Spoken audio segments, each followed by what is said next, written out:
Halo semuanya, selamat berjumpa di Teduh Podcast, teman dialog suluh. Berbeda dengan episode-episode sebelumnya, episode kali ini merupakan episode spesial Hari Kemerdekaan Indonesia. Itulah mengapa saya, Reza Tehu Salawani, akan menjadi host Anda dengan topik Makna Kemerdekaan bagi gereja di masa pandemi virus corona. Saat ini kita kedatangan narasumber yang spesial juga, Wim Polly, Willem Immanuel Mattheus Polly. Beliau kelahiran Kalabahi, Alor, Nusa Tenggara Timur, 82 tahun yang lampau. Beliau juga adalah guru besar Fakultas Ekonomi dan Bisnis Universitas Hasanuddin Makassar.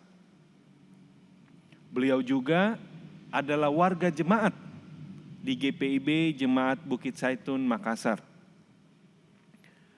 Om Wim Polly biasa kita panggil seperti itu, menjadi majelis jemaat GPIB di Makassar pada tahun 1966. Pada waktu itu, nama GPIB belum terbagi dalam jemaat-jemaat seperti sekarang ini di Makassar. Masih satu. Maka disebut Majelis Jemaat GPIB di Makassar. Waktu beliau masuk menjadi majelis jemaat, langsung berada pada posisi Wakil Ketua PHM GPIB di Makassar.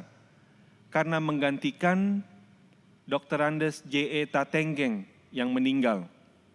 J.E. Tatenggeng sendiri adalah sastrawan era Pujangga Baru, Menteri Pendidikan, dan juga Perdana Menteri Negara Indonesia Timur tahun 1946 sampai 1950.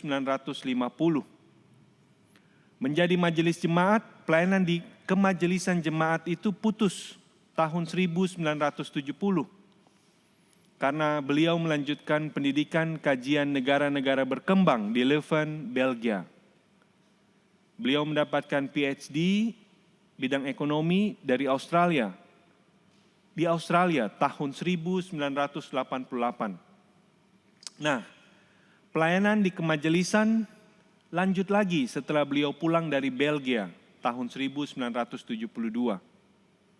Dari situ beliau terus berkiprah dalam pelayanan di GPIB, bukan hanya di Makassar, tetapi hingga ke tingkat majelis sinode, dengan menjadi penasehat majelis sinode dari era ketua majelis sinode dijabat oleh Pendeta Rufus Wanei. Nah, dalam percakapan dengan beliau, mengapa memilih ekonomi? Ayah beliau menghendaki masuk ke Fakultas Kedokteran, tapi beliau sendiri hendak masuk ke Fakultas Sastra. Namun ketika tiba di Makassar, semua penerimaan sudah tutup.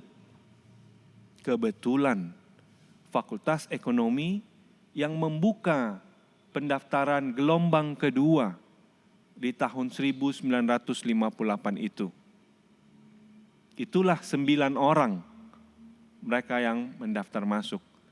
Kelihatannya kebetulan, tapi kalau mau ditafsirkan bisa macam-macam, termasuk di dalamnya bahwa ada rencana Tuhan di dalam semuanya itu.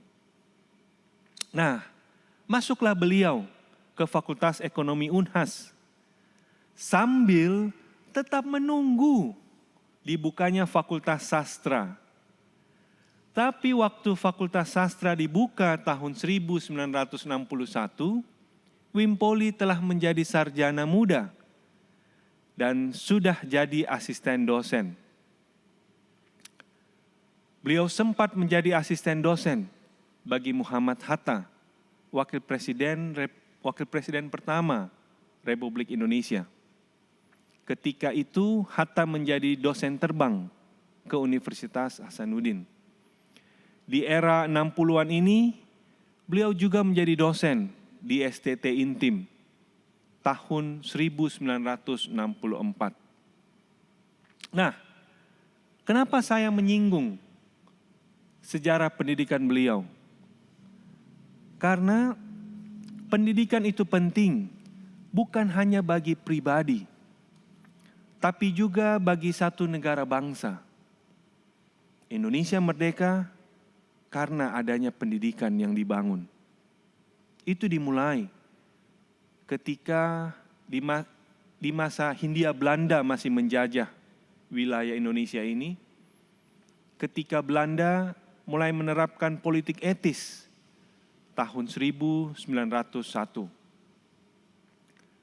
Jadi, pendidikan itu penting, bukan hanya mengubah kehidupan seorang anak manusia, tapi juga mengubah kehidupan satu negara bangsa.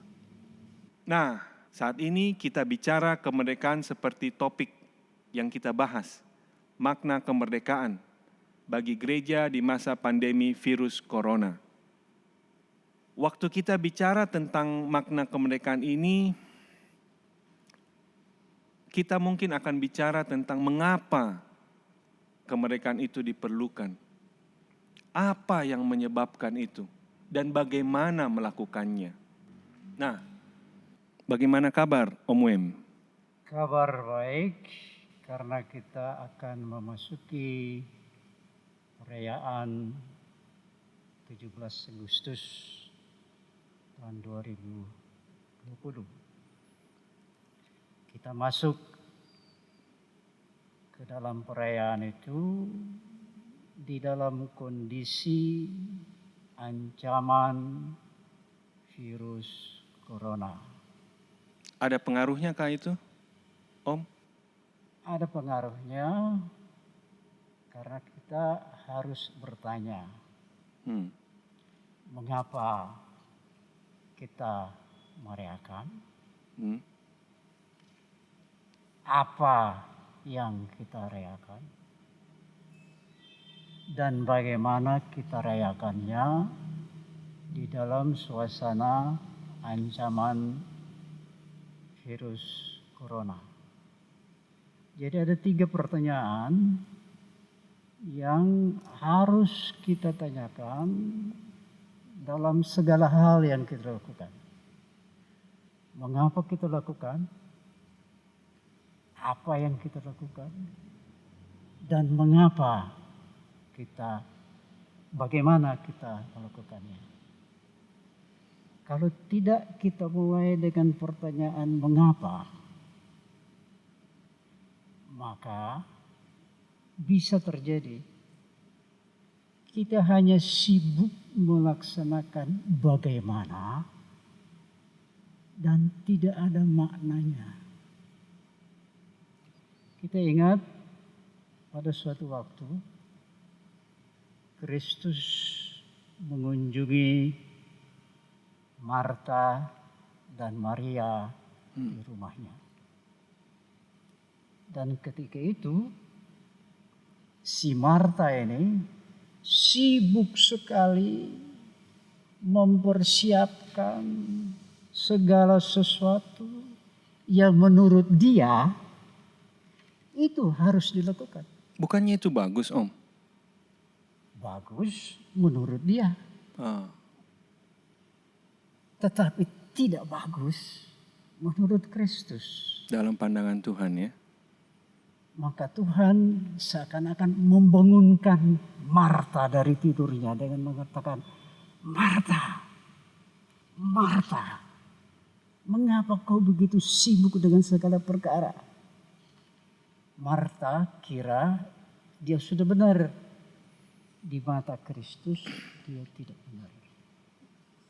Mungkin juga kita sibuk merayakan kemerdekaan menurut pengertian kita, itulah yang harus kita lakukan. Mungkin kita sibuk mempersiapkan segala sesuatu, misalnya dalam perakaman ini, dan kita kira itu sudah benar. Belum tentu benar di mata Tuhan. Jika Tuhan membangunkan Marta dari tidurnya. Marta, Marta, mengapa kau begitu sibuk? Bisa juga Tuhan bertanya kepada kita, mengapa kamu begitu sibuk merayakan kemerdekaan ini menurut pandanganmu? Jadi apapun yang kita lakukan, kita harus kembali mencari maknanya itu dengan bertanya, mengapa kita melaksanakannya menurut pandangan Alkitab. Terus itu pertanyaan yang pertama. Mengapa ya? Mengapa? Berarti kalau di sini kesibukan itu bisa membuat kita lepas dari makna kehidupan atau makna terhadap sesuatu. Dalam konteks ini kita bicara kemerdekaan. Berarti makna terhadap kemerdekaan itu ya? Begitu ya Om? Iya, makna terhadap kemerdekaan, tapi bukan saja itu. Kita kan setelah 17 Agustus ini kita melaksanakan yang lain-lainnya menurut pikiran kita.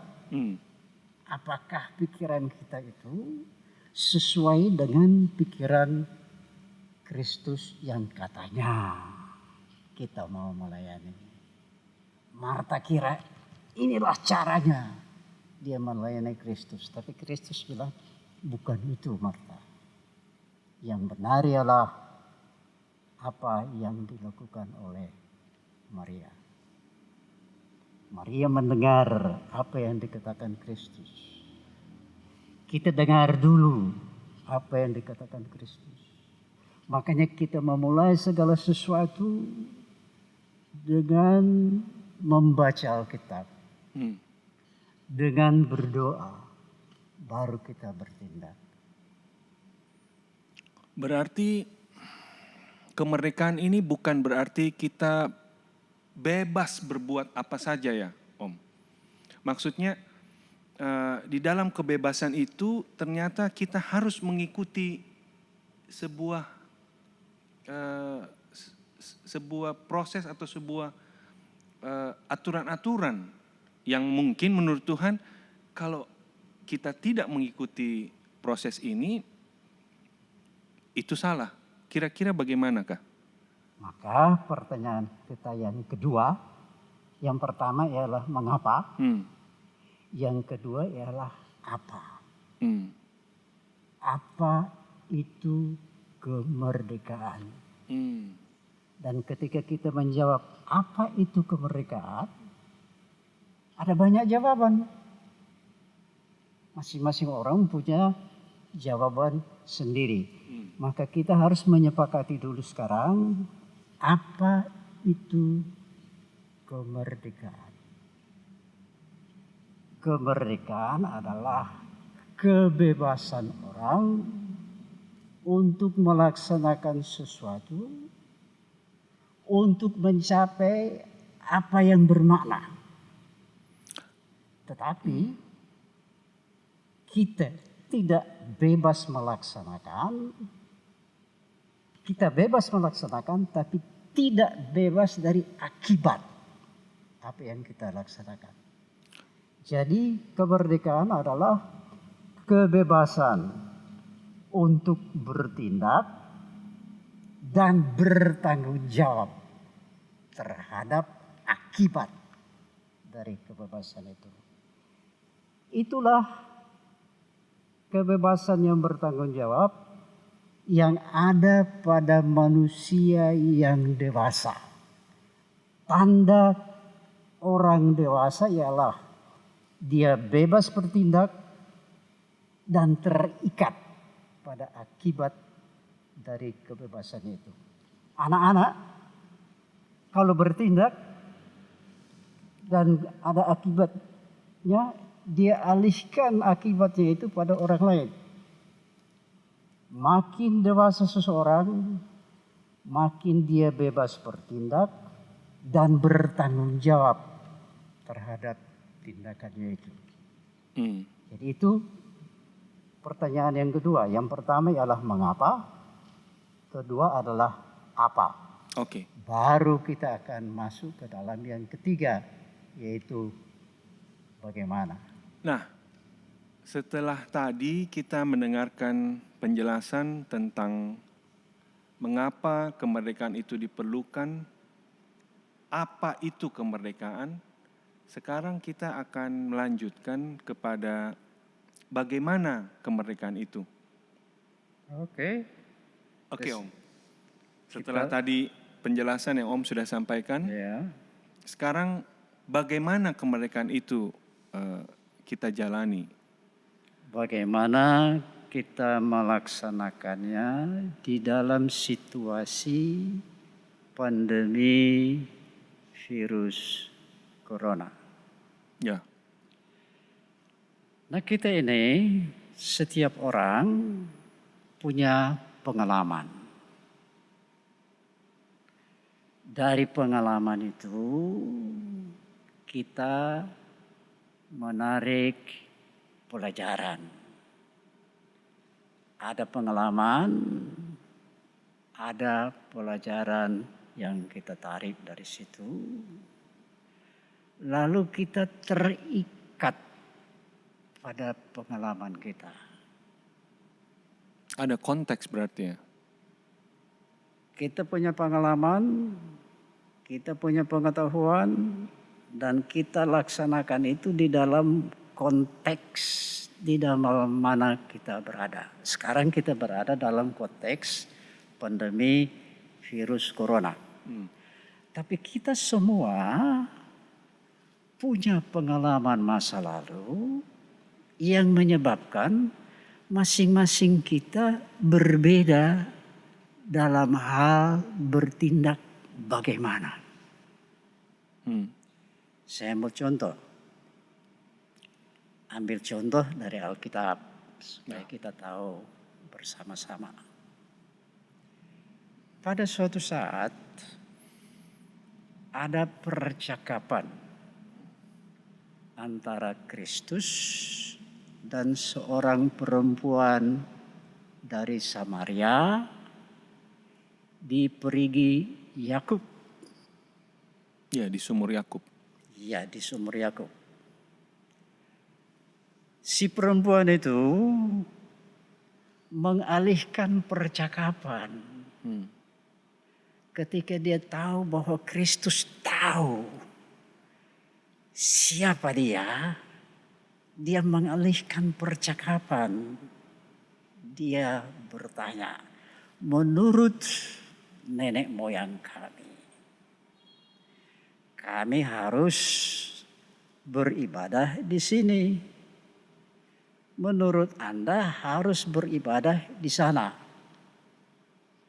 Lalu Kristus menjawab, yang benar ialah bukan tempat beribadah. Yang benar ialah beribadah di dalam roh dan kebenaran. Roh dan kebenaran di mana saja, tidak harus di gedung gereja. Tetapi masing-masing kita dengan pengalaman masa lalu menganggap, ada orang yang menganggap ibadah itu harus di gedung gereja. Jadi masa lalu mempengaruhi kemerdekaan. Ini juga ya, kira-kira begitu.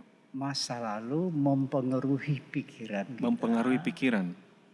Dan karena masa lalu kita berbeda, maka pikiran kita berbeda. Karena berbeda, kita harus menyepakati sesuatu supaya menjadi pegangan bersama agar kita bisa efektif di dalam pekerjaan kita. Itu contoh pertama. Perempuan dari Samaria. Contoh kedua adalah Petrus. Petrus sedari kecil diajar bahwa dia sebagai orang Yahudi tidak boleh bergaul dengan orang bukan Yahudi. itu dari kecil sudah tertanam di dalam pikirannya. Itulah yang paling benar. Maka Kristus mengubah pikirannya dengan memberikan penglihatan ketika dia sedang lapar. Kristus memberikan penglihatan, ada sejumlah hewan diturunkan dan Kristus katakan, sembelih. Oh tidak, saya tidak mau melaksanakan sesuatu yang diharamkan. Begitu dia terikat pada masa lalu, sehingga Kristus harus 3 kali memberikan penglihatan kepadanya. Tadi Kristus harus 2 kali membangunkan Marta. Sekarang Petrus harus 3 kali diubah pikirannya. Andai kata bukan Kristus yang mengubah, mungkin Petrus tidak mau berubah. Menjadi persoalan ya. Sekarang ini masing-masing kita yang terikat pada masa lalu, kalau ada yang mengkritik kita, apakah kita menerima kritik itu? Saya kira Petrus menerima perubahan itu karena dia tahu bahwa yang memberikan penglihatan kepadanya adalah Tuhan. Maka kita sukar mengubah perilaku kita. Kalau orang yang mengubah kita itu tidak kita hargai.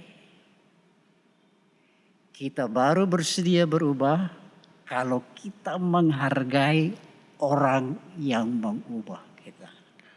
Berarti ada syarat kurang lebih ya, bahwa cara kita berpikir ini bisa berubah ketika orang yang menyampaikan itu kita hormati. Kita percaya. Kita percaya. Ya. Oke. Kalau tidak? Kalau tidak terjadi pertentangan. Dan itu banyak terjadi termasuk di dalam gereja. Terjadi pertentangan karena orang yang mengubah kita tidak kita hargai. Berarti dari sisi orang yang mau melakukan perubahan, dia harus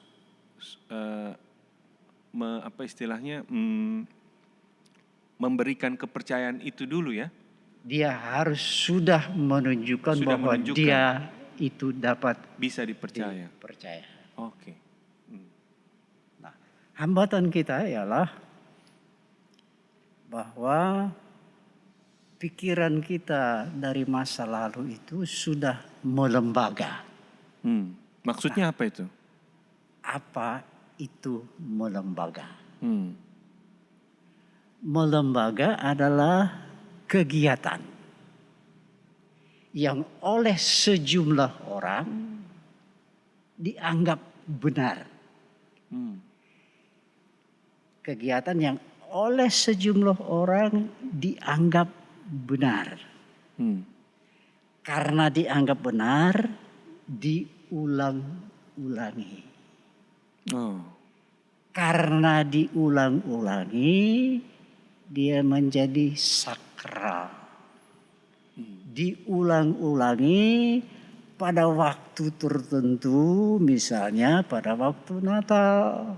Maka Natal menjadi sakral.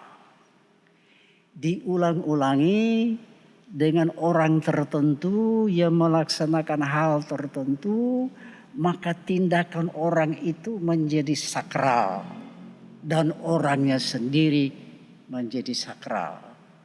Sehingga kalau kita tidak menaati yang sudah melembaga itu, kita dianggap murtad. Misalnya yang sudah melembaga itu ialah kebaktian harus di gedung gereja.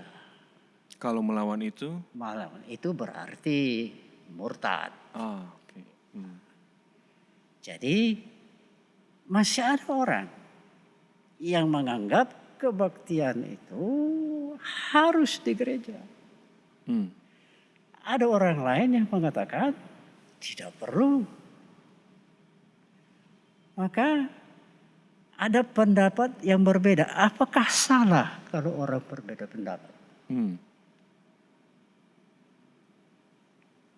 Orang boleh berbeda pendapat. Tetapi di dalam kehidupan berorganisasi, kalau sudah ada sesuatu kesepakatan, kita harus menaatinya.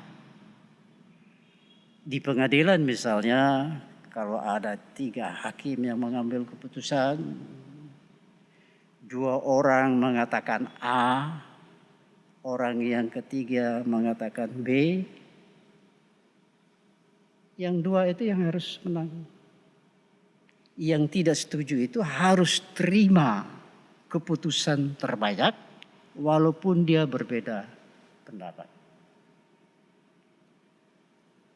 Berbeda pendapat boleh, tetapi tidak boleh bertentangan.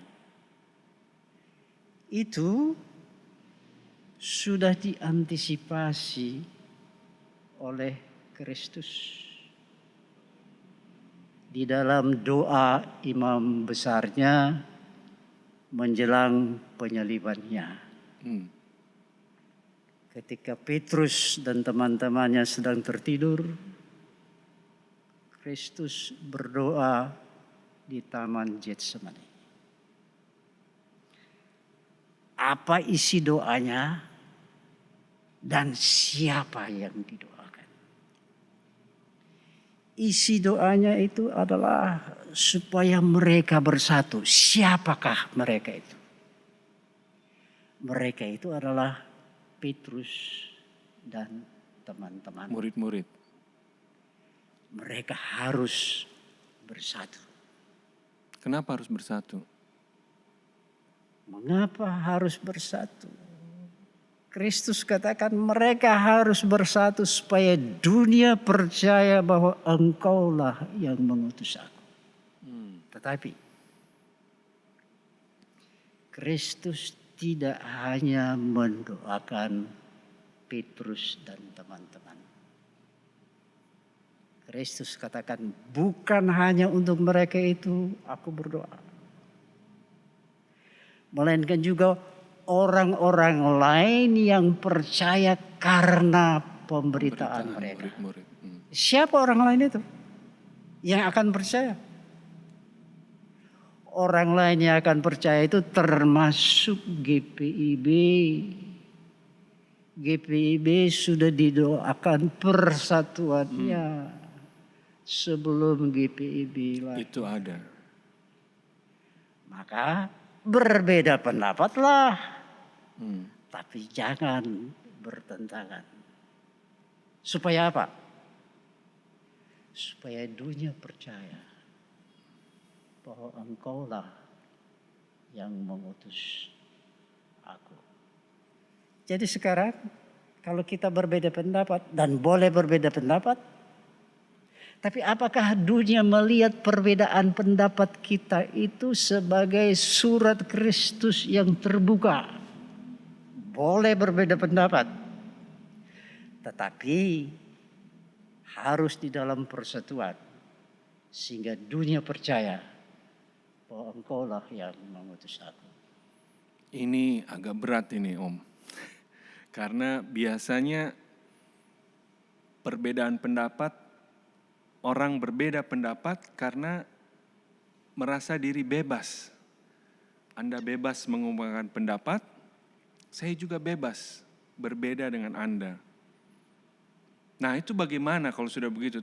Tanpa mau melihat, misalnya dalam konteks gereja ya, tanpa mau melihat bahwa kita perlu bersatu, kita ini adalah surat Kristus yang terbuka, kira-kira bagaimana itu Om? Kira-kira bagaimana kita mengatasinya? Pertama, perlu ada komunikasi. Perlu ada komunikasi di mana kita berhubungan satu dengan yang lainnya setara. Oh, Ini berat, hmm, setara. Karena di gereja ada orang tua, ada anak anak muda. muda. Ini biasa berbeda. Biasa berbeda dan itu lumrah berbeda. Oke. Yang tidak benar ialah kalau orang tua itu menganggap anak muda itu tidak setara. Oh. Oke. Itulah Kesetaraan ya. kesetaraan. Walaupun ada perbedaan. Usia, umur. Nah itu ada dua macam hubungan. Oke. Hubungan antara aku dan engkau. Ya.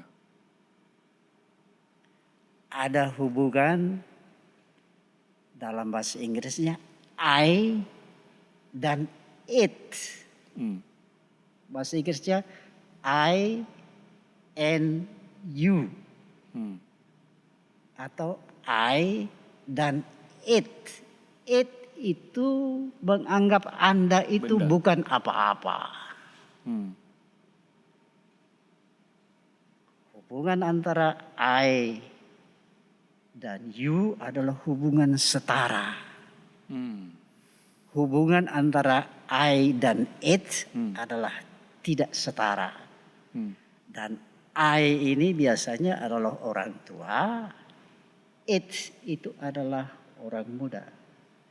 Maka Anda sebagai pemuda, kalau tidak dipandang oleh orang tua sebagai you, Anda cari tempat lain di luar GPIB untuk merealisasikan You diri. itu. Jadi hubungan antara yang tua dan yang muda kalau tidak setara, yang muda akan bersuara dengan mengangkat kaki, pindah ke lain tempat yang lebih menarik. Problem berarti. Problem. What else? Oke. Ya, jadi melihat tentang kemerdekaan ini atau kebebasan ini, cara berpikir kita jadi sangat terbuka ya Om. Maksudnya bahwa ternyata itu sudah didoakan oleh Kristus. Ditujukan kepada murid-murid, tapi juga kepada orang-orang yang percaya kepada Yang akan percaya kepada pemberitaan murid-murid dan para rasul, termasuk dengan GPIB. Dengan demikian, kalau ada perpecahan di dalam gereja, itu berarti kita mengingkari doa imam besar supaya mereka itu percaya bersatu sehingga dunia percaya bahwa engkaulah yang mengutus aku. Ini pesan pokok dari doa imam besar. Wah. Semoga dengan pegangan itu kita akan merayakan kemerdekaan ini di dalam situasi pandemi, walaupun kita berbeda-beda, tetapi kita tetap berbeda tanpa bertentangan. Maka moto dari jemaat pertama. Ya.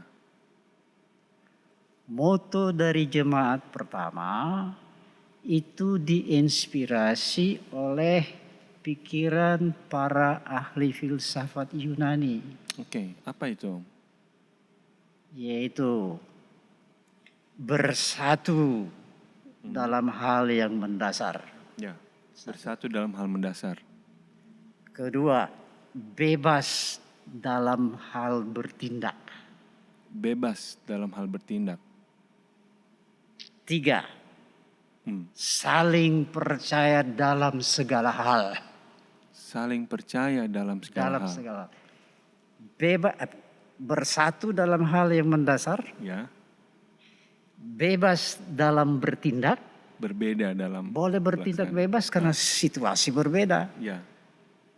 Situasi di Jakarta dan di Makassar berbeda, maka kita bebas bertindak berbeda dari Jakarta. Ya. Tetapi saling percaya dalam segala hal.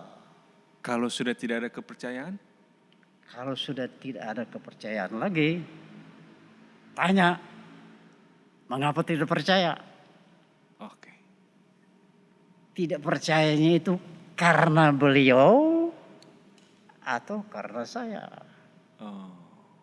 Dan pegangan kita tidak lain ialah mari kita kembali kepada Alkitab.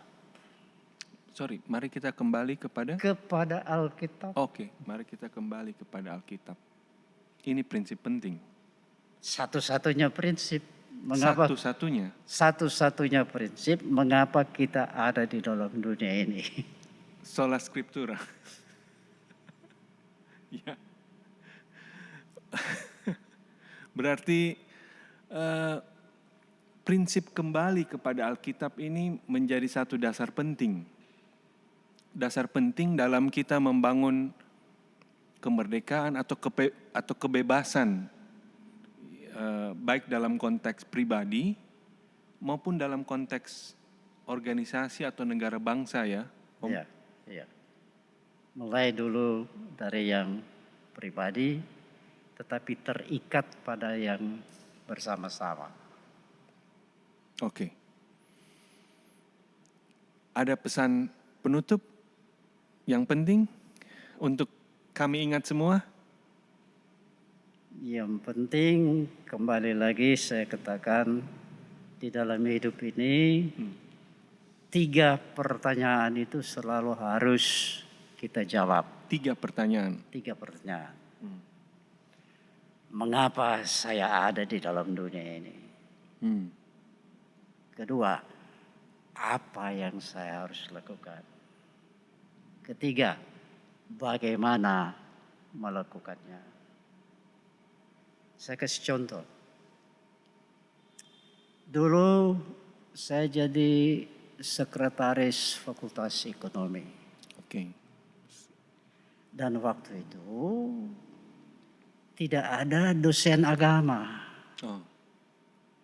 Padahal setiap mahasiswa baru bisa ujian akhir kalau sudah lulus nilai ujian agama.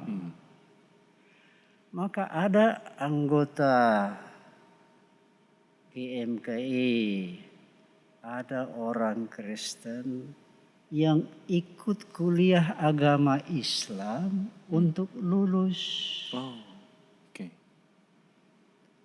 Maka saya usul kepada dekan, angkat saya menjadi dosen agama. Padahal saya tidak punya latar belakang pendidikan teologi. Apa yang saya buat?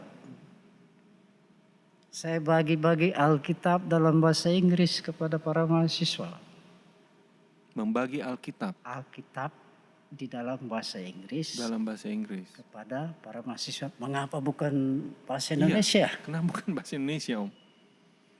Karena dengan baca Alkitab dalam bahasa Inggris, dia dapat 2 keuntungan. 1, dia tahu Alkitab. 2, bahasa Inggrisnya meningkat. Oke. Iya. Nah, maka saya panggil mahasiswa, kita baca 1 perikop, lalu pertanyaannya ialah apa pesan perikop itu?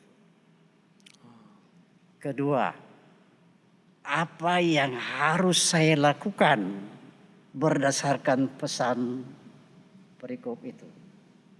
Ketiga, bagaimana saya melakukannya? Dan ini mahasiswa menjawab. Dan saya berikan nilai bukan karena jawabannya benar.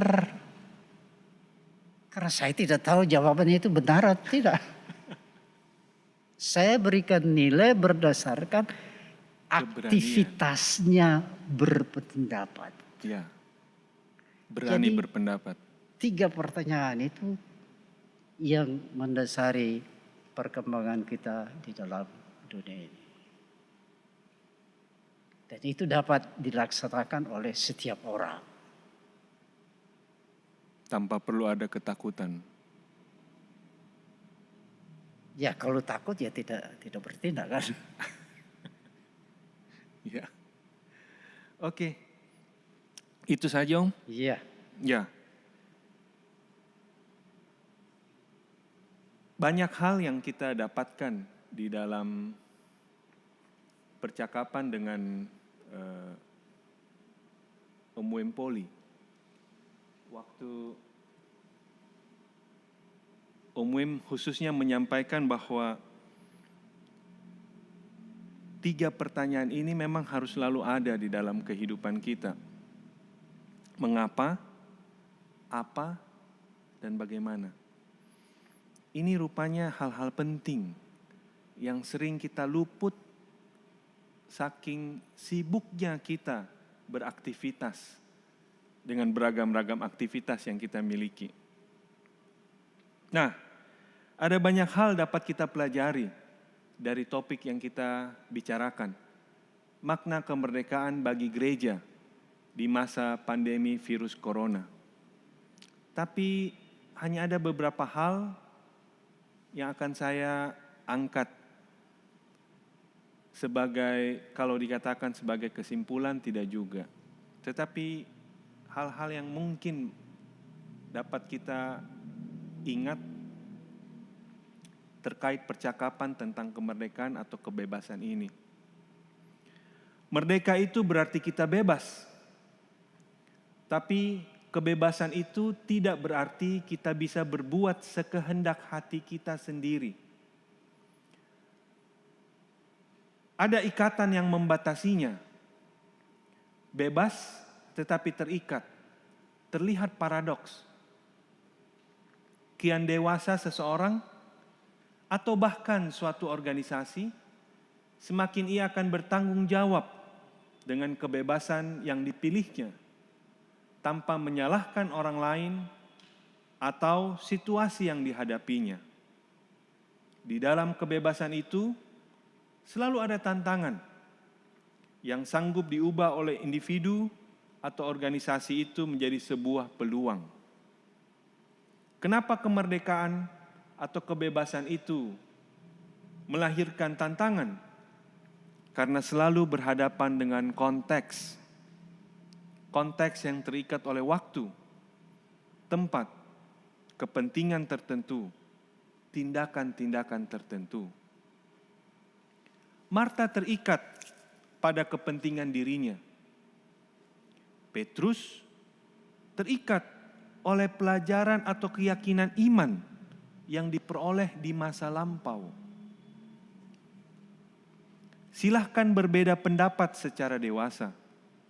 Sedemikian rupa sehingga dunia percaya bahwa engkaulah yang telah mengutus aku. Boleh berbeda pendapat, tetapi di dalam persatuan, seperti yang didoakan oleh imam besar agung itu, Kristus sendiri, pada malam sebelum ia disalibkan.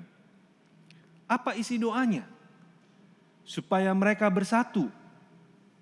Itu ditujukan bukan hanya kepada Petrus dan kawan-kawan, bukan hanya kepada murid-muridnya, tetapi juga kepada semua orang yang akan percaya karena pemberitaan Injil oleh para rasul, termasuk di dalamnya warga jemaat GPIB, warga-warga gereja.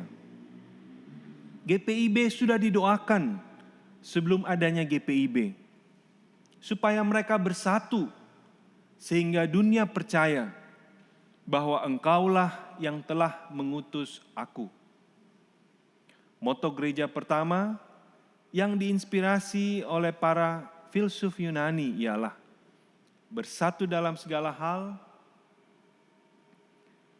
bersatu dalam hal-hal yang mendasar, berbeda dalam pelaksanaan, saling percaya dalam segala hal.